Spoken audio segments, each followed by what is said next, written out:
Do you like to ignore friends and family? Do you like video games? Well, then you better listen to our podcast, which you can listen to right now if you head over to patreon.com/Rerez.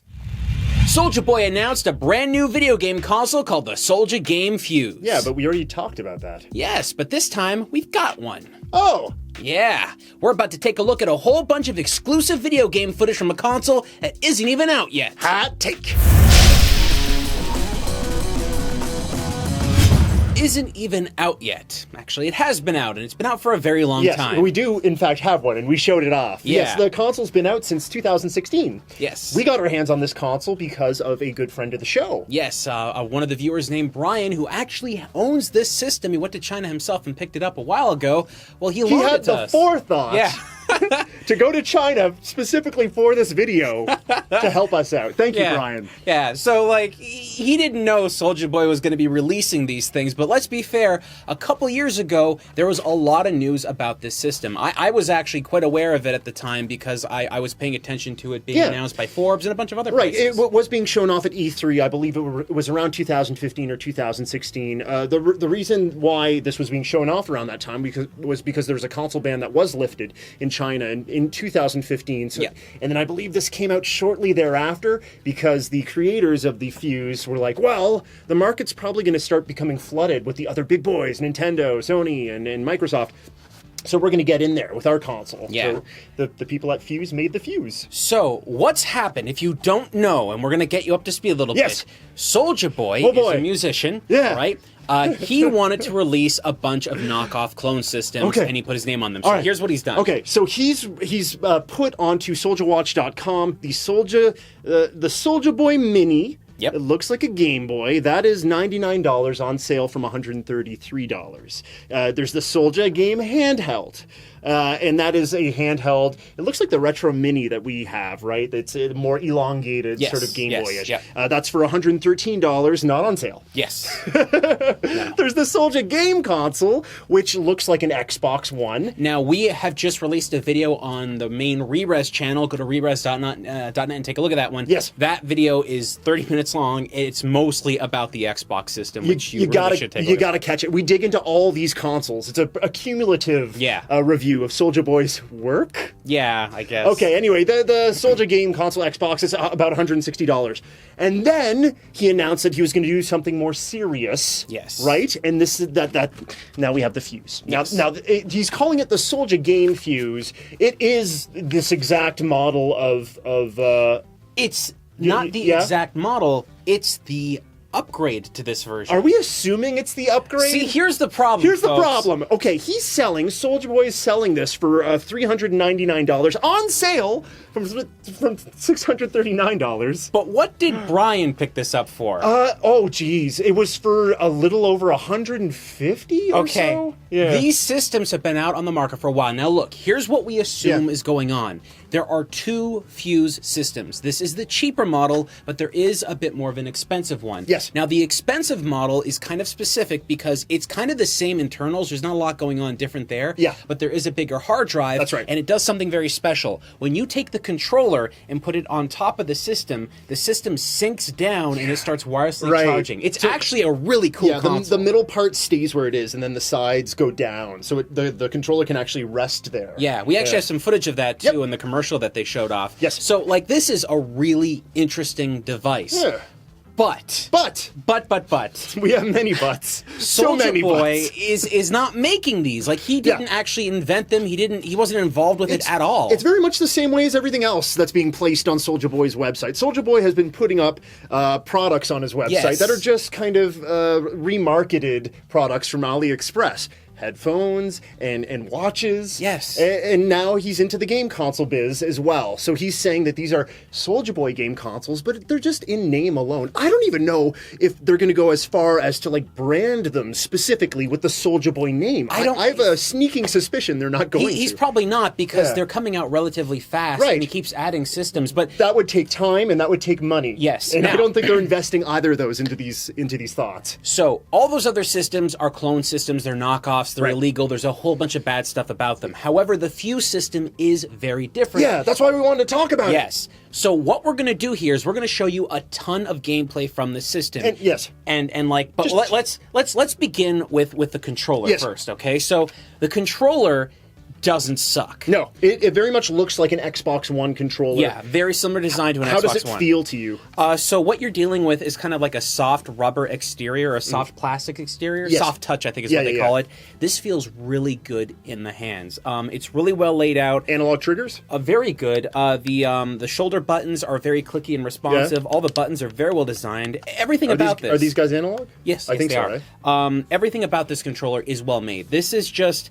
it's got a good weight to it. Yep. If you were to have used this, if Microsoft said this was their next controller for the Xbox One, like when they were originally announcing the Xbox One, you would have believed it. Yeah, right? I would say it feels just slightly cheaper than a regular Xbox One. Sure, I'll give that. That's leagues ahead of so many of the other products that we've reviewed on Rerez, right? Actually, a funny thing about this, so typically with Xbox One controllers, you have to change the batteries out because it's AA's. This one has a built-in chargeable battery, so it takes what's good about the PlayStation 4 controller and merges it with the Xbox One layout.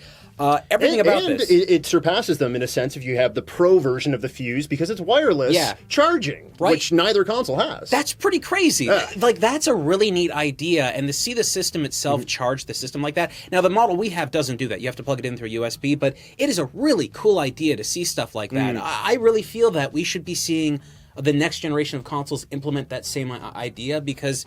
I think it's called key charging or K charging. Yeah, we've had it for a while. There's like a specific spot where you can place a device and it charges wirelessly. Yeah. This is just a smart idea. I think we should see it on a lot more devices. Let's talk a little bit about the physicality of the console itself. Sure. So when I first saw it, when I first saw the Soulja Boy version of the console, I was expecting it to be about the size of the PlayStation 4, like the PlayStation 4 Slim. This is much smaller. Yeah. Right. Now the more expensive one is a little bit thicker. However, the one we're having here is just more. The more expensive one has those integrated hydraulics or whatever, mechanics that allow it to drop, which is, again, super cool. I want to see that in person, man. Yes. Anyway.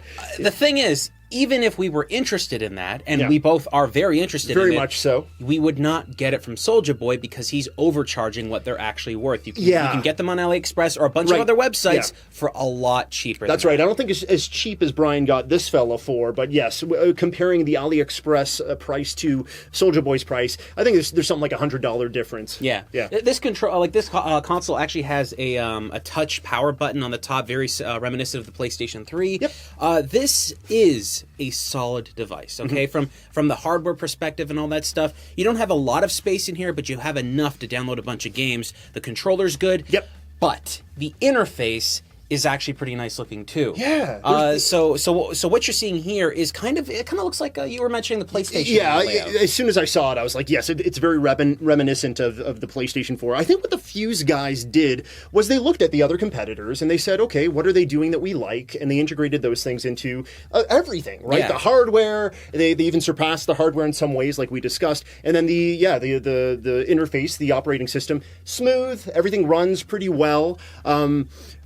There's caveats, though, right? So, yes, finding and selecting games it's relatively simple and easy. It's easy to navigate things, especially if you're familiar with the PlayStation 4. Thing is, this thing was developed for a specific market. China. It's a Chinese market. So when we were playing this, once in a while the games will just disconnect because this system and the more expensive one that Soulja Boy is selling. Here's the thing: what Soulja Boy is selling might just be the box, and then they've changed the internals to just be an Android box or something. We're not 100% certain. Yeah. But what we can tell you though is that if he sells the originals with the original OS and all that stuff, because it's a Chinese-based system, this thing has to be online all the time. Yes. And if it loses connection, which when you're in the US or in Canada or anywhere outside of China, is very easy to lose connection to a Chinese server. Once that server is lost, your system boots you out of the game that you're playing, and you have to re-log in. And one of the games we were playing, it did it 3 or 4 times within the span of like a minute. It was Blaze Rush. So we at first we were playing through a couple of games and we're like, oh yeah, this is pretty good.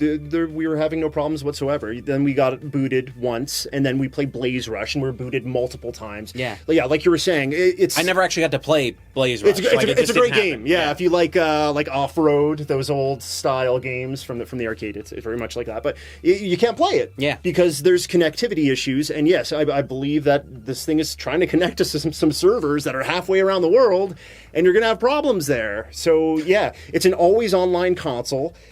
People had problems with that when Microsoft was trying to push that with the Xbox One originally. Here's the reason why people were having problems with that is because if you do have an always online console and you travel or there's some other difficulties, Yep. you get booted from your game and you can't play. You can't play anything. I would say that from where we're at right now, having to trying to play an online game with this, it's impossible. I mean by online, I mean, don't even try. Yeah, multiplayer games and stuff like that. The Yeah. moment you lose your connection, you're booted out. You have to relog in. The whole thing's a mess. Single player experiences are doable with this machine, but again, you do get booted out of those as well. Let's talk a little bit about the single player experiences that we did have that weren't hampered by the connectivity issues. You played quite a bit of a great Steam game, a great Valve game, I should say. Half-Life 2 is Half-Life on 2 this machine. How is it even here? Okay, look. This is, as far as I can tell, folks, the information on this is very hard to come by. Half-Life 2 is what we have on there is an official, real version of the game. I believe I believe it might have been ported by Valve themselves. I'm not even certain. It's not the PC version, right? No, as far it's as not. we know, because you don't have those settings. Exactly. I thought this was going to be the Steam version. But when I turned it on, different overlay things, different interactivity options, stuff like that. It clearly was designed with this controller in mind. There was aspects of it that really felt like it was made for this machine. But you're probably assuming, oh, well, it probably runs like trash. Honestly, it's got a pretty decent resolution. I couldn't actually analyze the system to tell you exactly what it is, but it definitely was high definition. Yeah, we were playing on a 4K screen, and it looked great. It was running fine. We didn't get any framiness or anything like that. It seemed to have a nice high frame rate, too. Half-Life 2, we're talking about a game that's a decade and a half old at this point or so, but it still looks wonderful, and to see it running on what is essentially an Android box like this, without any sort of hitch whatsoever. Yeah. As far as graphics were concerned and the way that the game ran were concerned, but once in a while there may have been a frame drop here or there, and I did notice it, but what I noticed way more was the controller's latency. There was this delay with every movement I would perform in the game, and it made it very difficult to play. And then, obviously, you would have disconnects and stuff like that. But what I could tell was going on is when I was playing with this controller, there seemed to be moments where movement or shooting your gun or reloading or anything like that would just kind of lock up and hold. So that kind of prevented me from moving forward into the experience. When you have those split-second judders in your experience, especially when it comes to a first-person shooter, it ruins it, right? Yeah. And I mean, that's one of the problems I had with this. Every game I played on this system, we played like a Spy Chameleon game. It's like more of like a puzzle game, stuff like that. There was this RPG that was on there. There was a couple games I tried to turn on and play, but every experience I had always had some kind of delayed input, just a little bit. Some were worse than others, but it was most prominent for me with Half-Life 2 because I've been playing Half-Life 2 since it came out, and I'm very familiar with that game. So visually, great, right? Everything runs really well. Do you think that there's anything that they can do to play with that latency? Well, does it seem like something that could just be patched out with another? From what Brian told us, finding information about the console now is a little bit more difficult. Apparently, the main website for the console's down right now. It might have been a timely thing, but apparently it's been down for a little bit. We don't know if the servers are going to stay online forever. We do, from what Brian explained to us, the company may have actually been sold to another company. Soulja Boy. No, another Chinese company that bought them, Yeah. and we don't know if they're going to continue selling it the same way or supporting it the same way. They might hack it, modify it.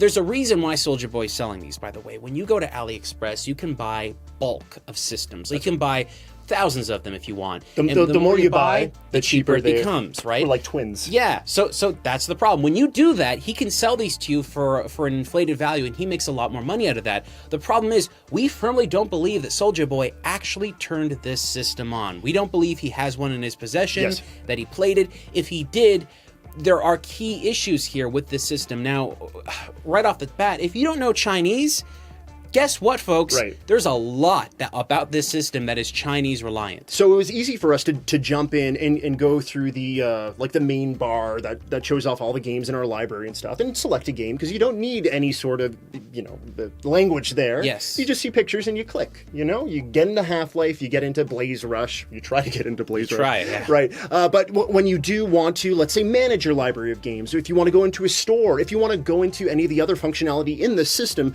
you do have streaming services. Sure. You do have like films and TV.